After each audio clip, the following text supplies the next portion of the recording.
I'm Jay Turner. Coming up, who's ready for the umpteenth sequel to Texas Chainsaw Massacre, but with 3D vision? It's my review of Texas Chainsaw 3D right now.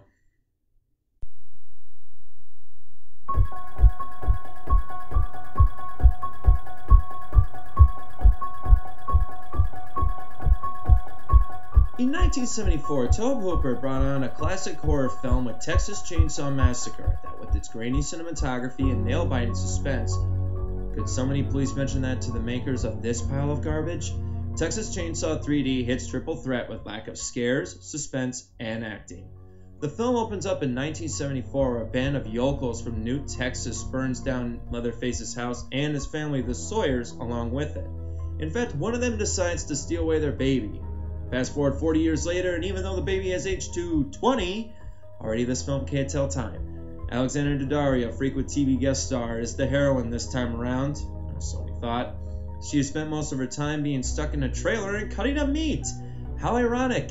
She just received a call about inheriting her aunt's estate in Central Texas. So what a great idea. I'll even take my boyfriend, played with Boredom by Trey Songz, and friends, trust me, people's names that you won't remember at the end of this review.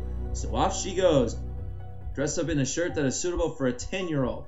She ironically loves showing off her midriff throughout the film. Along the way, they pick up a hitchhiker that just came out of a Calvin Klein ad, and with the absence of acting, there may be something off about him, and it's not just the acting.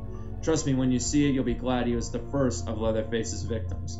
She arrives at this awe-inspiring manner, but the lawyer has just one thing for her to do. Open this letter from her aunt. Shocking. She doesn't open it until it's too late.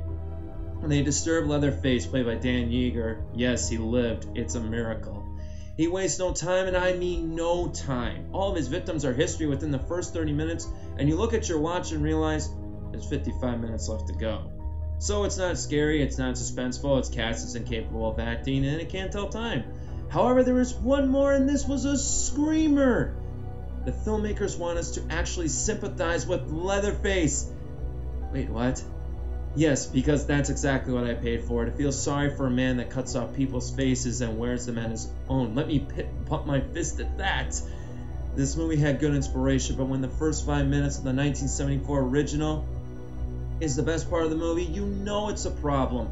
The best and worst scene of this film is a deputy who decides to go into the house alone and use a smartphone that has incredible service.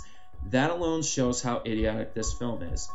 Terrible, dehumanizing in every way. This is the worst movie of 2013 already, and we're only in the beginning. I give Texas Chainsaw 3D a big solid F. I'm Jay Turner, reminding you to subscribe and spend your money wisely at the cinema.